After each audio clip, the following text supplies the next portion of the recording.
Hello guys, शिखार किचेने आपनादेर स्वागत। आज के हाजिर হয়েছে একটি নতুন রেসিপি নিয়ে। আজকে আমার রেসিপি কচি পাঠার ঝোল। তবে চলুন আজকে এই রেসিপি শুরু করা যাক। ভিডিওটি প্রথম থেকে শেষ পর্যন্ত দেখার অনুরোধ রইল। আপনারা যারা এই চ্যানেলে প্রথমবার এসেছেন এবং চ্যানেলটি এখনো পর্যন্ত সাবস্ক্রাইব করেননি তাদেরকে অনুরোধ করব প্লিজ চ্যানেলটিকে সাবস্ক্রাইব করে আমাদের পাশে থাকবেন নতুন নতুন রেসিপির জন্য। তবে চলুন আজকের এই রেসিপি শুরু করা যাক। তো কড়াই গরম হয়ে গেছে, এদিকে মশলাটা বাটা হয়ে গেছে। এবার কড়াইতে দিয়ে দেবো সরষের তেল পরিমাণ মতো।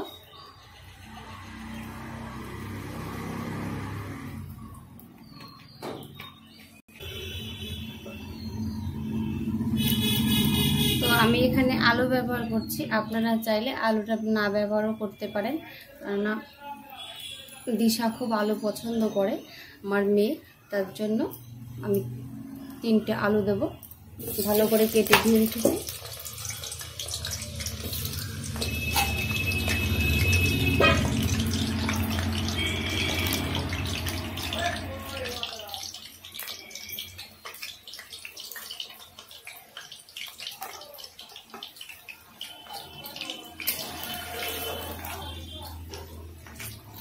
আলুগুলোকে একটু লাল করে ভেজে নেব। A few moments later. আলুগুলো ভাজা হয়ে গেছে, এবার আমি নামিয়ে নেব। দেখুন হালকা গোল্ডেন কালার চলে আসছে।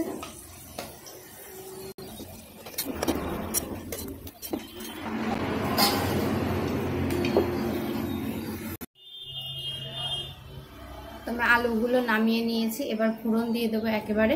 তো এখানে নিয়েছি গোটা গরম মশলা, জিরে, একটা শুকনো লঙ্কা আর 2টো তেজপাতা, এগুলো একবারেই দিয়ে দেবো।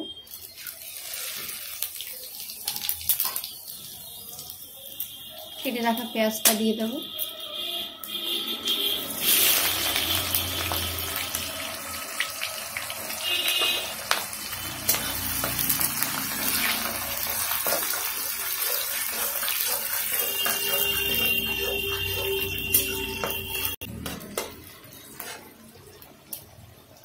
পেঁয়াজটাকে একটু লাল লাল করে ভেজে নেব।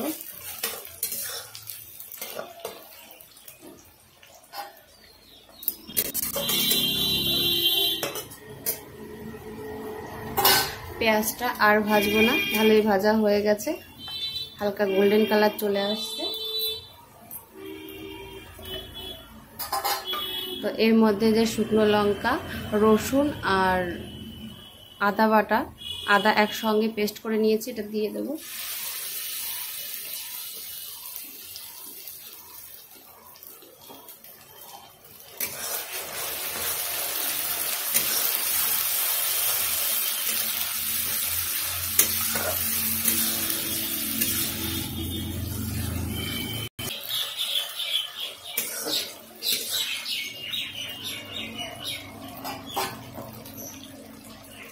আর শুকনো মশলার মধ্যে আমি এখানে নিয়েছি এটা ধনে গুঁড়ো 1 চামচ, পনে 1 চামচ জিরে গুঁড়ো, 1 চামচ কাশ্মীরি লঙ্কার গুঁড়ো, এগুলো দিয়ে দেবো।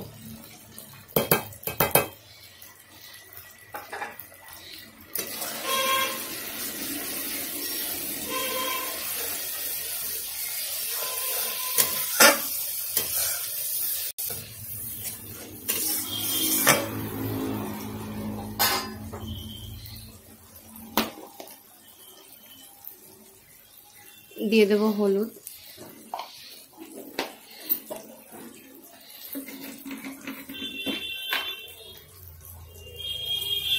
পরিমাণ মতো লবণ,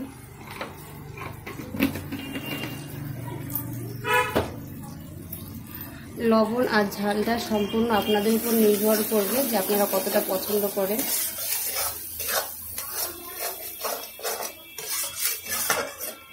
এবার এইভাবে মশলাটাকে কিছুক্ষণ কষে নেব।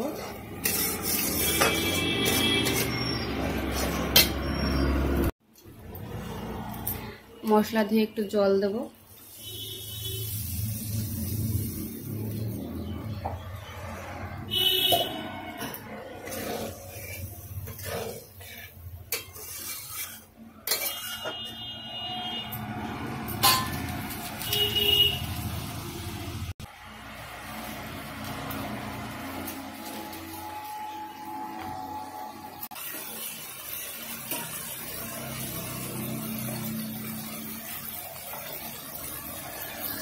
A few moments later. মশলাটা অনেকটাই কষা হয়ে গেছে, এবার মটনটা পুরো দিয়ে দেবো।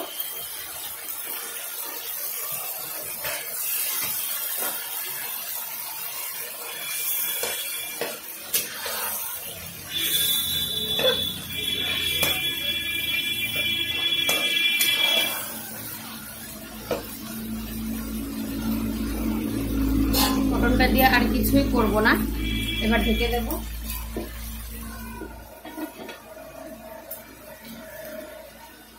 A few moments later.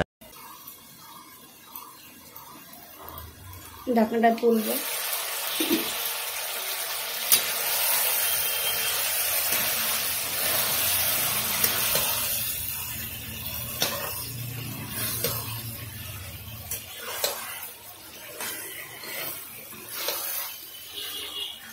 এইভাবে মটনটাকে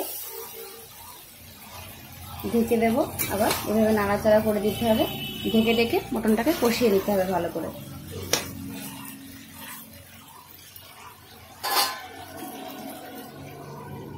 আপনারা যদি চান তাহলে এর মধ্যে 1 চামচ টক দইও অ্যাড করতে পারেন।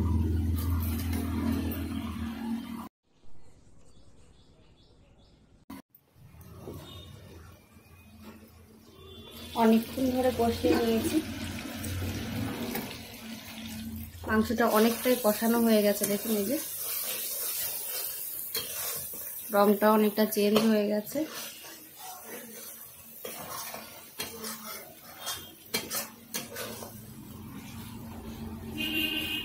এবার এই সময় দিয়ে দেবো আমি আলু।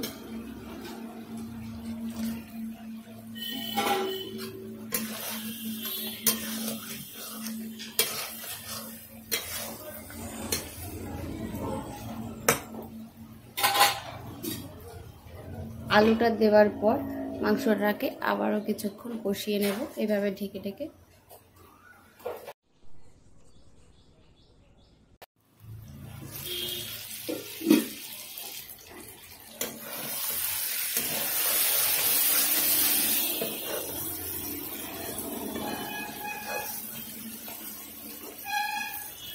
আলুটা দেওয়ার পরে মাংসটাকে বেশ কিছুক্ষণ কষে নিয়েছি।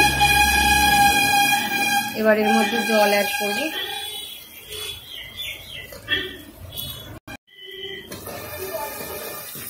এবার দিয়ে দেবো জল।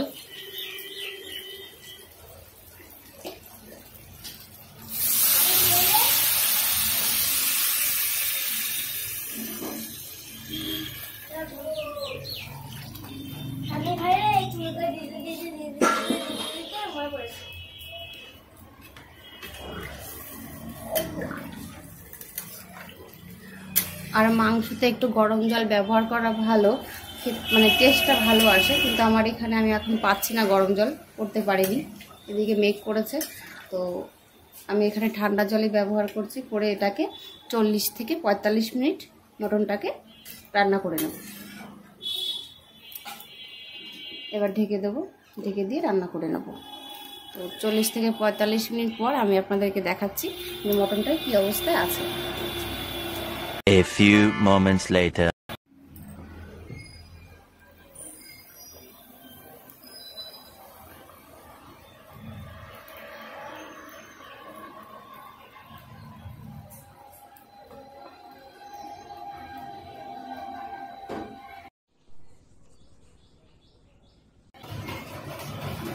পঁয়তাল্লিশ মিনিট মতো হয়ে গেছে, ঢাকনাটা তুলবো।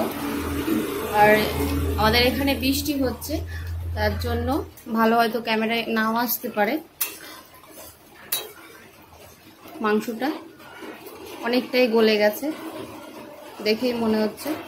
আর এর মধ্যে দিয়ে দেবো এবার গরম মশলা। আমি এখানে নিয়েছি শাহি গরম মশলা, দিয়ে দেবো 1 পাতা। বৃষ্টিও পড়ছে, তার জন্য উপরে টিনের চালে আওয়াজ হচ্ছে।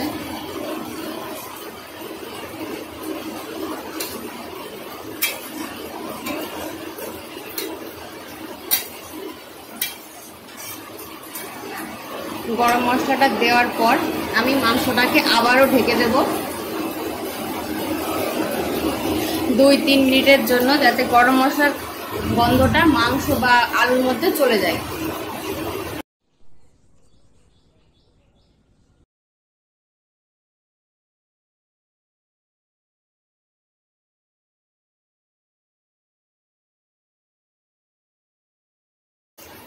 তৈরি হয়ে গেছে কচি পাঁঠার ঝোল। আপনারা বাড়িতে রেসিপিটি ট্রাই করুন।